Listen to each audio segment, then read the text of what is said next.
Senior مائناز قانون دان اعتزاز احسن صاحب موجود ہے. Thank you. اچھا وقت دیا آپ نے. صاحب کیسے مزاج ہے؟ ٹھیک، شکریہ. اچھا سر، آپ اگر جیسے پی ٹی آئی کی لیگل ٹیم مشورہ ان کو یہ دے رہی ہے کہ مت کریں قاضی صاحب پر عدم اعتماد کا اظہار، کہ آپ اپنے آپ کو بینچز سے الگ کر لیں سیاسی طور پہ، تو عدالتوں میں نہ کریں. سلمان اکرم راجہ صاحب سے بھی پوچھا قاضی صاحب نے، انہوں نے کہا کہ جی میں تو ذاتی طور پہ یہ نہیں کہہ رہا. آپ اگر مشورہ دیں پاکستان تحریک انصاف کو قانونی اعتبار سے، آپ کا مشورہ کیا ہوگا؟ یہ درست رائے ہے کہ ان کو الگ ہونا چاہیے اور یہ مشورہ دیا جائے؟ یہ تو انہوں نے خود ہی فیصلہ کرنا ہے جو کرنا ہے. یہ تو ویسے اس وقت تو اتنی سنجیدہ اور سنگین قسم کی صورتحال نظر آئی ہے مجھے، خاص کر اس خط کے بعد جو خط قاضی فائد عیسیٰ صاحب چیف جسٹس صاحب نے محترم نے برطانیہ کی ہائی کمشنر کو لکھا، جین میریٹ کو جو خط لکھا، اس کے بعد تو قاضی صاحب کو کوئی اعتراض کرے یا نہ کرے ان کے بیٹھنے کے بینچ پہ بیٹھنے کو، ان کو بیٹھنا نہیں چاہیے تھا. میں پہلے بھی کہہ چکا ہوں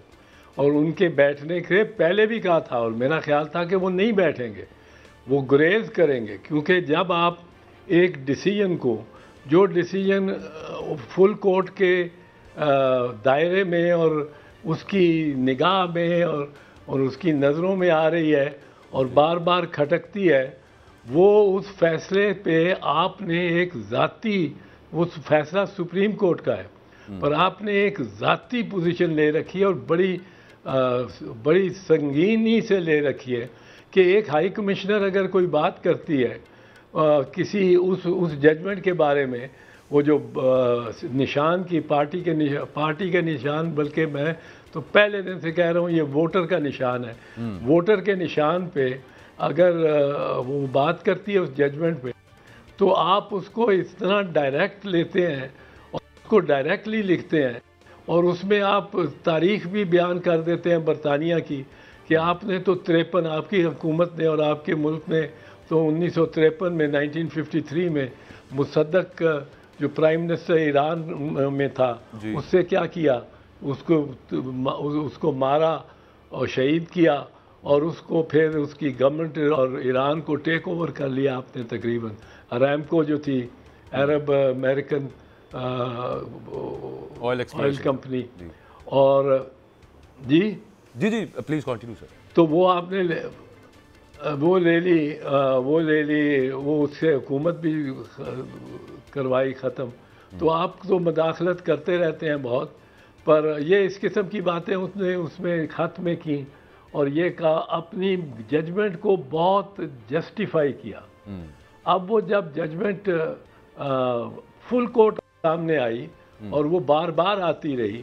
اور کیونکہ وہ بنیاد ہے ایک خاص سمت اختیار کرنے کی، الیکشن کمیشن کی، وہ بنیاد ہے سارے اس کے بعد فاصلے کی جو طے کیا ہے الیکشن کمیشن نے اور ووٹرز نے. تو اس کے بعد میرا تو خیال تھا کہ یہ نہیں، کیونکہ وہ دیکھیں وہ خط انہوں نے بڑے فخریہ انداز میں چیف جسٹس صاحب نے، وہ اس کے خط میں لکھ کے نیچے لکھا ہوا ہے کہ copies to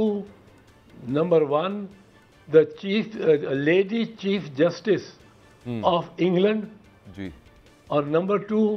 the chief justice of the Supreme Court of United kingdom.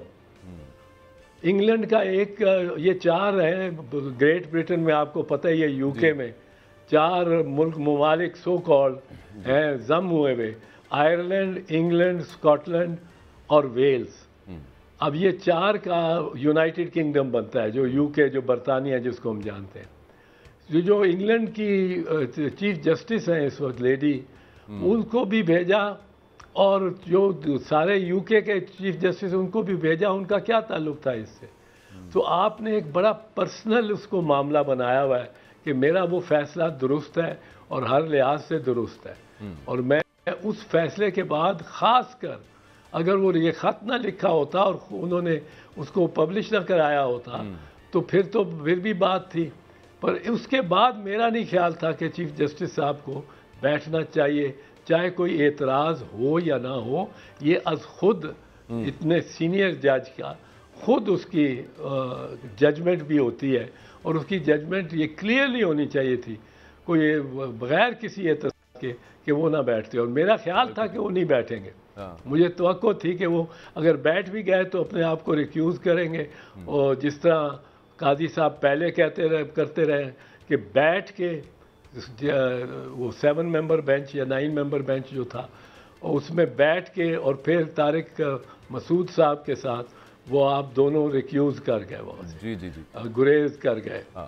تو میرا خیال تھا کہ اگر بیٹھیں گے بھی لسٹ میں آیا ہوا ہے تو صبح وہ کہیں گے کہ میں نے معاملے پہ لارجر بینچ بنانے کا کہا تھا جسٹس منصور علی شاہ نے بھی، انہوں نے فل کورٹ بنایا، اور فل کورٹ میں ظاہر ہے پھر انہوں نے خود آنا تھا تو وہ آ گئے۔ جسٹس گلزار کا ایک فیصلہ ہے جس میں انہوں نے یہ کہا کہ آپ عمران خان سے ریلیٹڈ کیسز مت سنا کیجئے۔ اچھا سر، آپ اگر جیسے پی ٹی آئی کی لیگل ٹیم مشورہ ان کو یہ دے رہی ہے کہ مت کریں قاضی صاحب پر عدم اعتماد کا اظہار، کہ آپ اپنے آپ کو بینچز سے الگ کر لیں سیاسی طور پہ، تو عدالتوں میں نہ کریں۔ سلمان اکرم راجہ صاحب سے بھی پوچھا قاضی صاحب نے، انہوں نے کہا کہ جی میں تو ذاتی طور پہ یہ نہیں کہہ رہا، آپ اگر مشورہ دیں پاکستان تحریک انصاف کو قانونی اعتبار سے، آپ کا مشورہ کیا ہوگا؟ یہ درست رائے ہے کہ ان کو الگ ہونا چاہیے اور یہ مشورہ دیا جائے؟ یہ تو انہوں نے خود ہی فیصلہ کرنا ہے جو کرنا ہے۔ یہ تو ویسے اس وقت تو اتنی سنجیدہ اور سنگین قسم کی صورتحال نظر آئی ہے مجھے، خاص کر اس خط کے بعد جو خط قاضی فائد عیسیٰ صاحب چیف جسٹس صاحب نے محترم نے برطانیہ کی ہائی کمشنر کو لکھا، جین میریٹ کو جو خط لکھا، اس کے بعد تو قاضی صاحب کو کوئی اعتراض کرے یا نہ کرے ان کے بیٹھنے کے، بینچ پہ بیٹھنے کو، ان کو بیٹھنا نہیں چاہیے تھا۔ میں پہلے بھی کہہ چکا ہوں، اور ان کے بیٹھنے کے پہلے بھی کہا تھا، اور میرا خیال تھا کہ وہ نہیں بیٹھیں گے، وہ گریز کریں گے، کیونکہ جب آپ ایک ڈیسیجن کو، جو ڈیسیجن فل کورٹ کے دائرے میں اور اس کی نگاہ میں اور اس کی نظروں میں آ رہی ہے اور بار بار کھٹکتی ہے، وہ اس فیصلے پہ آپ نے ایک ذاتی، وہ فیصلہ سپریم کورٹ کا ہے، پر آپ نے ایک ذاتی پوزیشن لے رکھی ہے، اور بڑی سنگینی سے لے رکھی ہے کہ ایک ہائی کمشنر اگر کوئی بات کرتی ہے کسی اس ججمنٹ کے بارے میں، وہ جو نشان کی پارٹی کے نشان، بلکہ میں تو پہلے دن سے کہہ رہا ہوں یہ ووٹر کا نشان ہے، ووٹر کے نشان پہ اگر وہ بات کرتی ہے اس ججمنٹ پہ، تو آپ اس کو اس طرح ڈائریکٹ لیتے ہیں اور اس کو ڈائریکٹلی لکھتے ہیں، اور اس میں آپ تاریخ بھی بیان کر دیتے ہیں برطانیہ کی، کہ آپ نے تو 53، آپ کی حکومت نے اور آپ کے ملک نے تو 1953 میں 1953 میں مصدق جو پرائم منسٹر ایران میں تھا، اس سے کیا کیا؟